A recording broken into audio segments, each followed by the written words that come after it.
At so yun mga bossing, so bali sa video natin na to ay i-review lang natin itong ating tie beam sa bahay.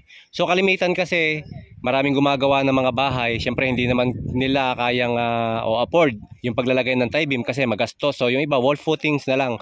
Pero itong tie beam na to is gaano nga ba kahalaga sa bahay natin. Okay, pero bago tayo mag-umpisa mga bossing, so pakita natin yung medyo nagkaroon kami dito ng konting mali. Ito, baka sabihin kasi ng mga viewers natin, laging tama na lang yung binablog natin. So, hindi natin nalagyan ng schedule natin dito ng stirrup natin. Yung schedule ng stirrup natin dito na 5-5, gis-gis, at yung 15-15 natin sa part na to. So, para malaman ninyo na hindi naman sa lahat ng oras ay nagiging tama kami. Nagkakaroon din kami ng pagkakamali. So, ganun pa man, itong part na to, ng ating tie beam na to, wala namang load na dadalhin to. So, bali ito ay flooring na. Ito yung floor line natin. And then ito, walang bibit-bitin na load dyan. So, tie beam lang talaga siya, no? Ayan. So, and then yung aming hukay, mapapansin ninyo, hindi rin masyadong maganda yung hukay namin. Kasi nga, tambak tong part na to.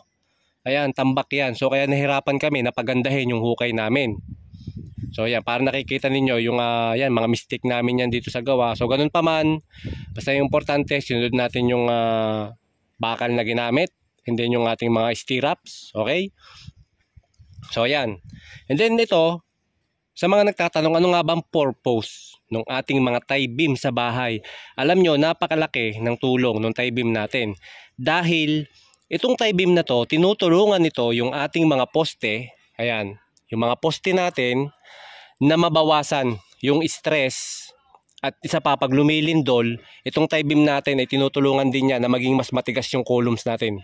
Okay, so para pag lumindol, hindi siya masyadong magalaw. At the same time, mababawasan yung stress at yung mga crack. Alam niyo naman dito sa Pilipinas ay malindol. So bali ang ginagawa nga pala natin dito mga bossing ay bungalow lang or one story. One story lang. Pero kita nyo, nilagyan namin ng tie beam. Kasi nga, para mas gusto namin yung structure ng bahay na to ay maging matibay. Kasi nga tambak to eh.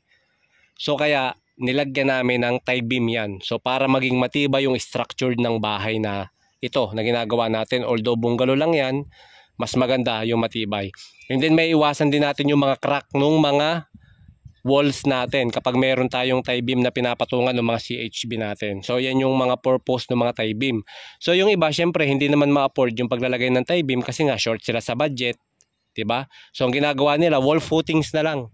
So pwede rin naman yung wall footings, yun nga lang, syempre, kailangan mong i-accept yung mga pwedeng mangyari doon sa bahay mo. Like mga crack, hindi mawawala yung mga crack kasi hindi naman ganun katibay yung magiging rebars, reinforcement ng bakal mo doon sa yung biga.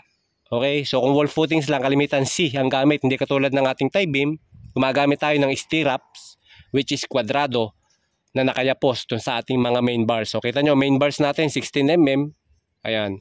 Matibay yan mga bossing.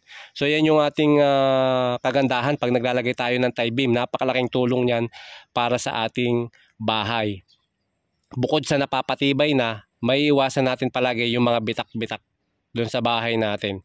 Kasi pag lagi nagbibitak, kita nyo yung mga painting works natin, nadadamay yung sa mga walls natin. Yun ang magiging problema nyo sa mga ceiling joints. Siyempre nga, makulog yung bahay, mahina yung structured.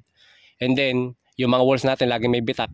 Kasi hindi naman load bearing yung mga minsan nilalagay na wall footings pag hindi gumagamit ng tie beams. So ayan mga bossing, yung ating tie beams review.